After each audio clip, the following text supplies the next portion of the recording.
Hey fellas, today we're going to talk about similar polygons, okay? So we're going to be identifying what similar polygons are, what similarity means, and then we're going to use that, obviously, to solve some problems. So, to begin here, similar polygons, this little guy, okay? They're polygons, any polygon, so shapes, right, with all straight sides and straight angles, no curves and no gaps, okay? With congruent angles and proportional side lengths, okay? Congruent angles, proportional side lengths. So, if I just draw some...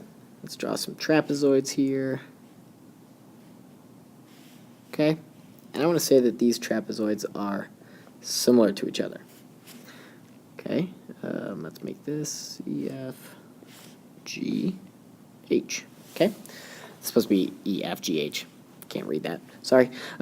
So, what's going on here? Well, if we want to say that these two are similar, first of all, the symbol for similarity is ABCD. We want to say ABCD is similar to EFGH.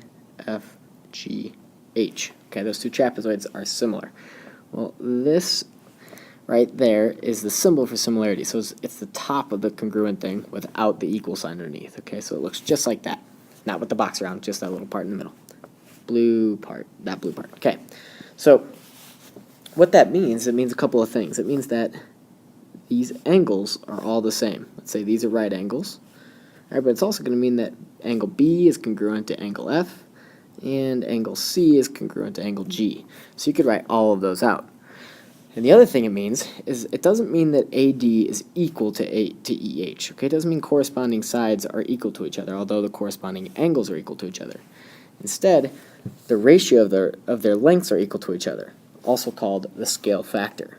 Okay, so if you see the scale factor here, the ratio of the lengths of two corresponding sides of a pair of similar polygons. Okay, that's what the scale factor is. So we can create these little equations here with corresponding sides. So AD over EH is going to be equal to AB over EF, which is going to be equal to BC over FG, which is going to be equal to CD over GH. Okay, so you could use any of these proportions to help solve for certain sides or variables within those sides of similar polygons. Okay, that's what the scale factor is. Now, there's also a theorem here, the scale factor theorem, that says that if we have two similar polygons, then the ratio of their perimeters is also equal to all of those ratios of corresponding side lengths. So all these, the ratios of the corresponding side lengths are all up here. Right? So it also says that the scale factor is equal to the ratio of the perimeters. So that means we've got the scale factor, okay, which is all of these guys up here. Remember, it could be any of those. They're all going to be the exact same fraction, okay, just maybe not reduced to a certain side. That's equal to the perimeter of the small triangle, the small polygon ABCD over the perimeter of EFGH. Okay, so the perimeters of all these things are equal to each side length. Okay, that's the way it works. I think it's easier to see with examples, so let's go right into those. Quick examples just with pictures. Okay, hopefully a little pop culture dealio here, but hopefully you can recognize some of this stuff. So if you've seen Willy Wonka before, when that girl gets blown up into a blueberry, would she be a similar polygon to her previous self? Obviously not. That shape is nowhere near what she used to look like. She used to look like a regular human being. She blows up real huge. Okay, so she would not be a similar polygon. Now, what about when Mario eats some mushrooms? Okay, remember he eats a mushroom and he grows up real big. Okay, is he a similar polygon to his previous self? Well, it depends what game you play, but sometimes he is, sometimes he isn't. The key is you got to be the same shape, although not necessarily the same size. Another example here. You're playing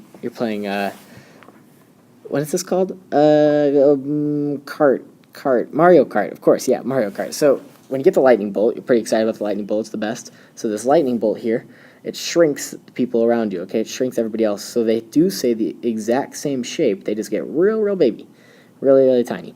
Okay, so yeah, that would be an example of, for sure, similar polygons. And terrible Eric Bana Hulk movie, okay, when Hulk gets real big, does he stay the exact same shape? Obviously not. He gets huge. Okay, he doesn't just grow, he also changes some features all around him. Okay, so he would not be a similar polygon. Now, real math. first problem here, I'm going to draw two triangles and you got to tell me, are they similar or not? Okay, let me just give you some side lengths.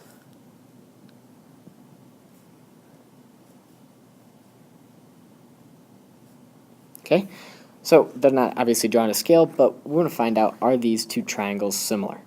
Right? The way you test that is by creating our proportions and seeing if they all come out the same way. So to do that, you start with, you want to identify which are the smallest sides. They're going to be paired up together. Biggest sides can be paired up together. Medium sides can be paired up together.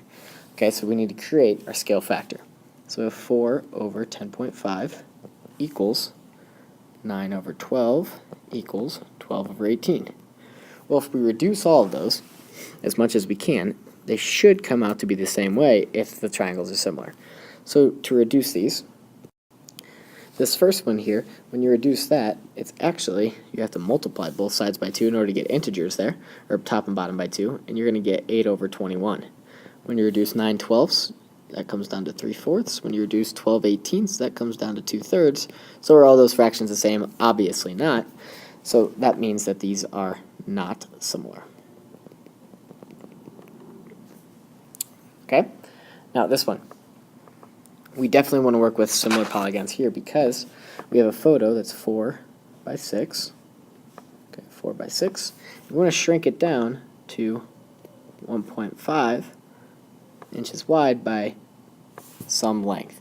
Okay, definitely want to be drawing diagrams or drawing pictures when you do these problems because this would be a lot more difficult, a lot easier to mess up if you don't draw the picture. Okay, I recognize that this is 4 inches wide and 1.5 inches wide, so I put them in the same spot, right? 6 inches long by how long, right? So they're going to be in the same spot. So it's very obvious here what my proportion needs to look like. We've got 1.5 over 4 equals x over 6. How do we solve proportions? Well, we cross multiply. So 4x equals 1.5 times 6, which is 9. And divide both sides by 4 to get the answer. X equals 9/4 or 2.25 inches. Okay, so that means that's how long it should be. It should be 1.5 inches wide by 2.25 inches long in order for it to be similar. And lastly, we've got this painting. Painting on a wall. So we got a big wall, 8 feet by 15 feet. Okay, got this painting that's similar to it, that's hanging on the wall. Okay, that is 3.2 feet by 6 feet. Well, all they want to know is, what's the scale factor? Well, we'll calculate that down here. Just got to set it up correctly. We've got 3.2 over 8 equals 6 over 15. Make sure they come out the same, make sure they're similar first of all. When we do that, you can reduce both of these. You're going to get the same thing. Obviously, this one on the right is easy to reduce. So you can divide both by 3 and we'll get 2/5. And when you reduce on the right here, you're going to divide by, I think, 1.6, and you're also going to get 2/5. Okay? So 2/5 would be the scale factor.